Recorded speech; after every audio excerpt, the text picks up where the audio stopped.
This video you are about to watch now is the moment where Julius Malema is asking Matlala his relationship with Kwanazi. Just watch. Julius Mkwanazi, what is the story there? You installed the blue lights he installed the blue lights in the cars that are owned.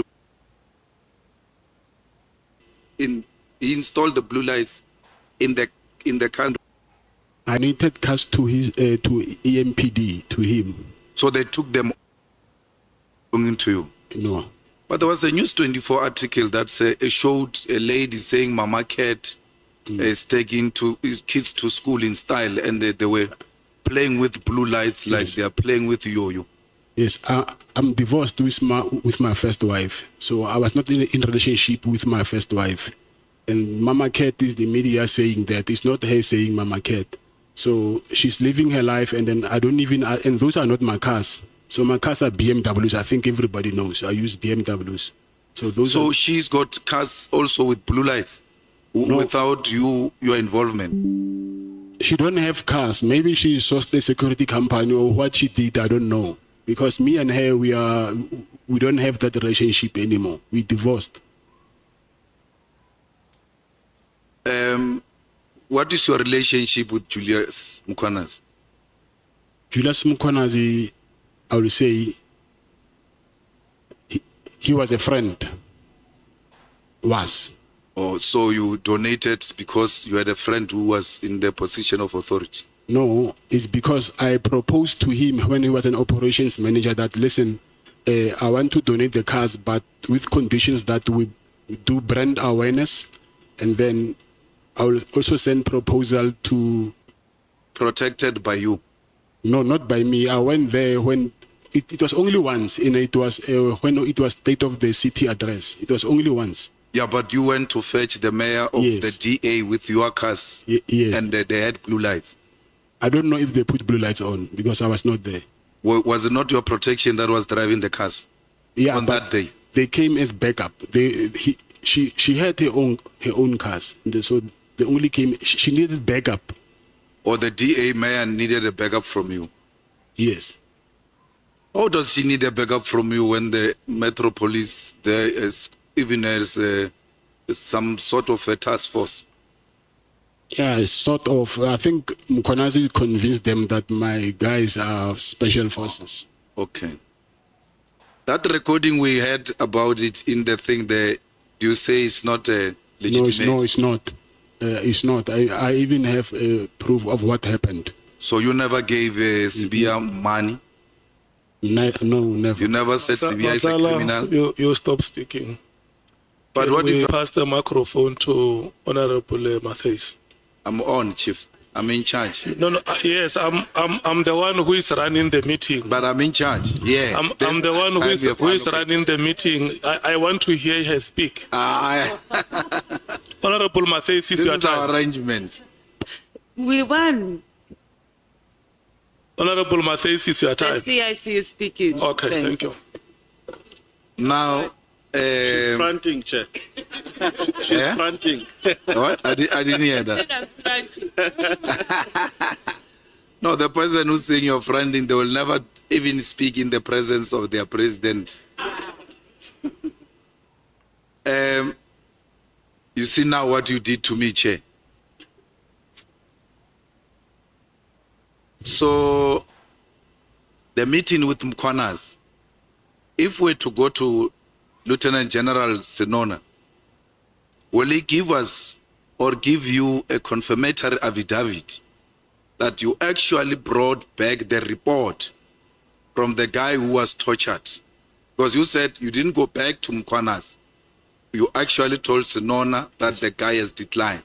Yes. Is Senona, the head of works in KZN, prepared to depose an affidavit to this committee confirming that you gave him that feedback and also confirming that he was part of the meeting where Mkwanazi made those kind of requests to you? I think he will, but I've never spoke with him since I'm here, so I need to contact him, but I think he will. So why would Mkwanazi think that you are the best person to talk to people who are accusing him of torture? Because he didn't know your relationship with those people. Yes, because of he found out that me and the guy, we are in the same estate. So he asked me first that if I know the guy in this estate, because he heard that I'm from Midstream as well.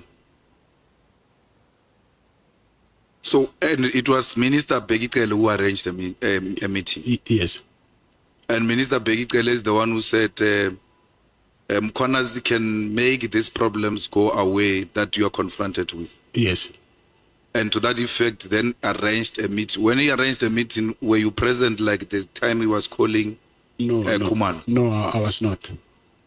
And so how did Minister Kele know about your penthouse? You are meeting for the first time. He doesn't know you and all of that. The next thing, there is Penthouse staying there and all of that. How did it come up? It's the guy that he introduced me to him. He said, hey, this guy's got a nice penthouse. I assume the guy knew that Mr. Kele traveled a lot to Pretoria, and then he was struggling with accommodation. Not struggling, he had to pay accommodation. That guy said to him that actually Kathy's got a nice penthouse there, so I think you can talk to him, he can offer you. How many times has Minister Kele been to the penthouse? I think 3 or 4 times. But it looks like he said he's been there twice. Only twice. No, it cannot be twice, because he's been there twice when that guy was alive, and then after that guy's death, I remember he left his white Hugo Boss shirt in one of the bedrooms, and I sent him a message. I said, it's me. I took a picture of that shirt, and I said, it's me, Cat in Pretoria, and I even showed him his shirt so that they can know who is he talking to. So after that, it was the 3rd time, and I think 3 or 4 times. It cannot be twice. It cannot be twice. Now, which year was that? This year. So, if you're to be released here and you go and ask as a resident or the owner of the penthouse there, by whatever the place might be, you go and ask for the footage of all those days. Will we find those footage of or more than twice? I think that will depend on the security. Sometimes the footage after a certain period gets deleted. So I don't know how long they keep the footage. As a security person, how long does it get deleted? Do you delete it, or it automatically deletes itself? It does. After 3 months, sometimes it does. And if it's a residential, you'll find after 2 weeks. So we will not find your CCTV coverage of you and Kele at the hotel in Durban, where you gave him 200,000 because you said you walked to the car, where the cars park normally in hotels. There are CCTV cameras for security purposes. Yes. Yeah. So you send your security, and then you walk with Kele to a red car, Jeep. You put the money in, and then he drives away. Yes.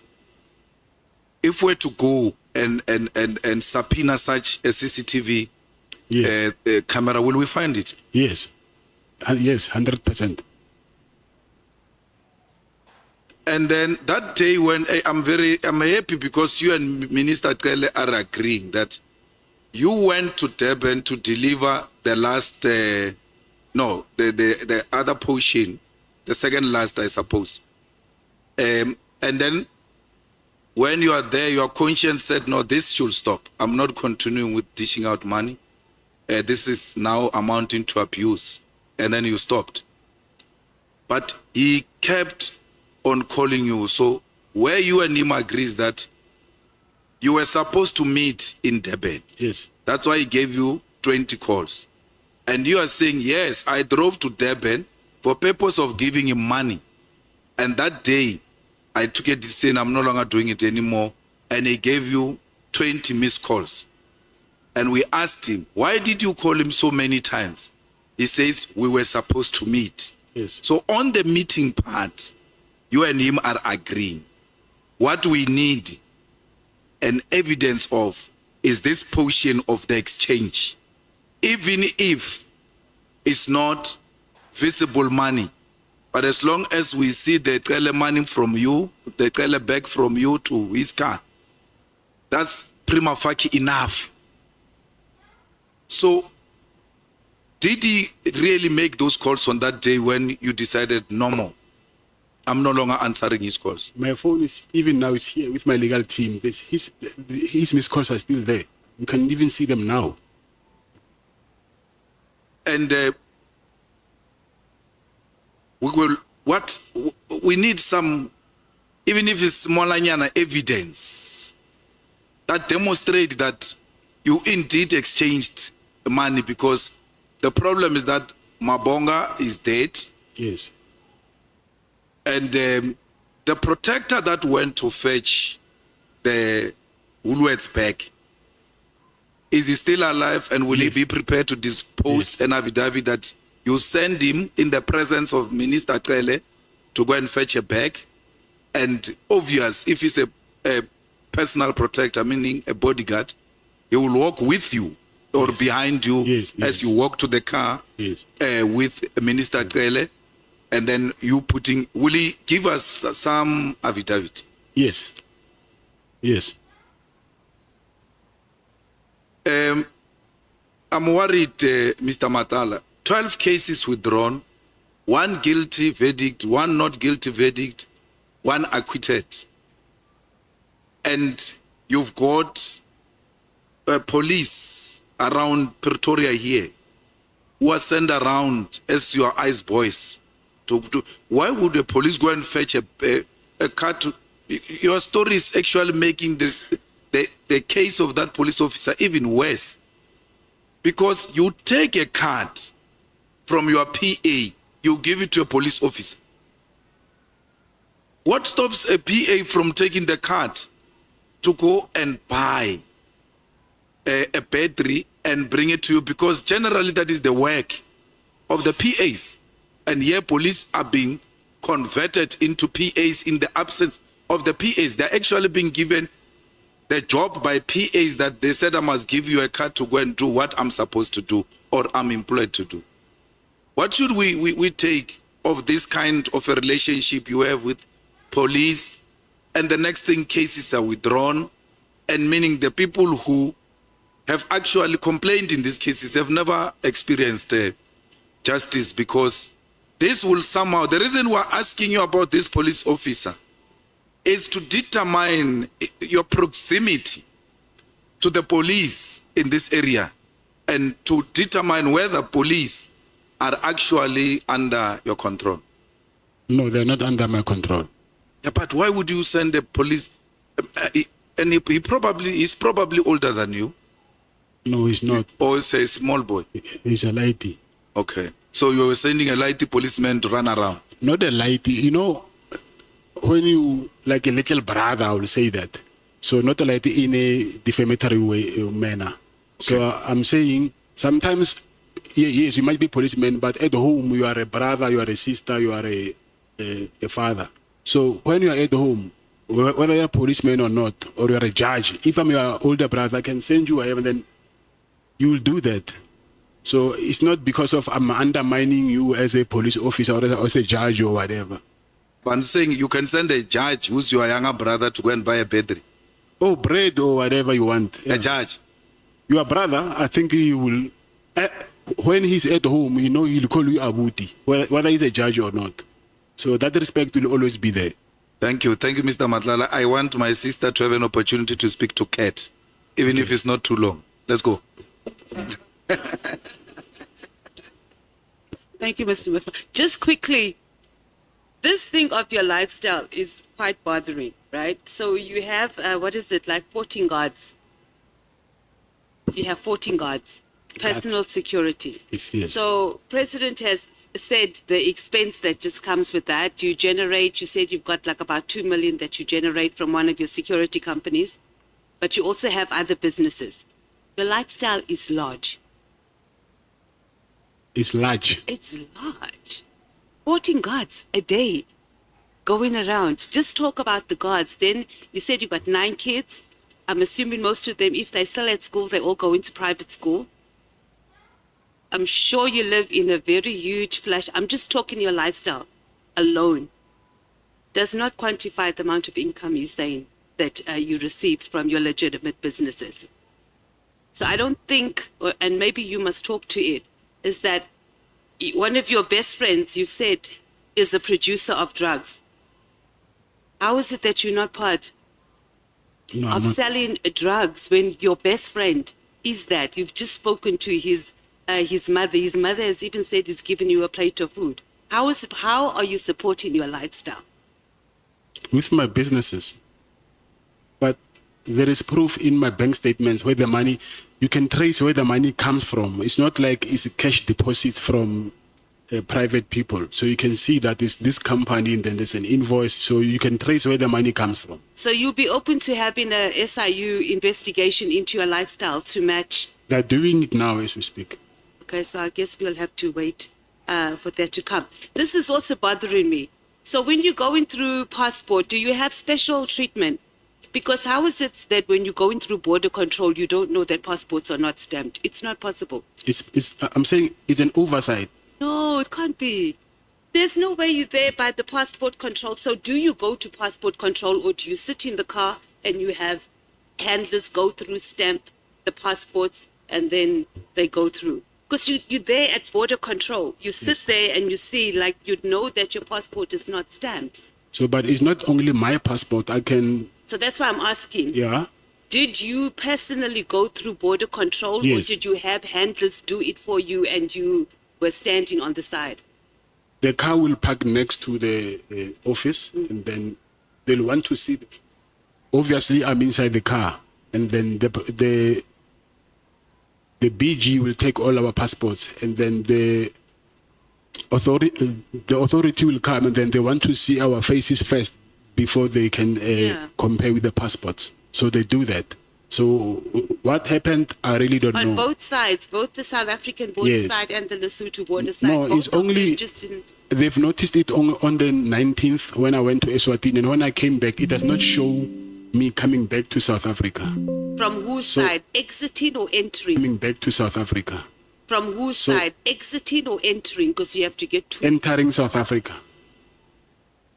I've never seen that. They stamp. And I don't think which border did you use? Because I don't think you do it through... ADHOC. And then this John Wick reputation that President was talking about. You've just explained on how you have that John Wick reputation, because when we were talking about the issue about at one of the kidnappings, you said you took chances and you called whoever this person was, I missed the name, and you said, Mr. you Matlala, don't want me to come for you. I hope you heard everything Julius Malema said in this video. And the question he asked Matlala, what do you have to say? If maybe their relationship is strong during this transaction or during this business, I don't know. I don't have much thing to say. But there will be a relationship between Matlala and Kwanazi, the officer, during this transaction. You can drop your own opinion in the comment section. Let me not waste your time. See you in my next upload, and bye for now.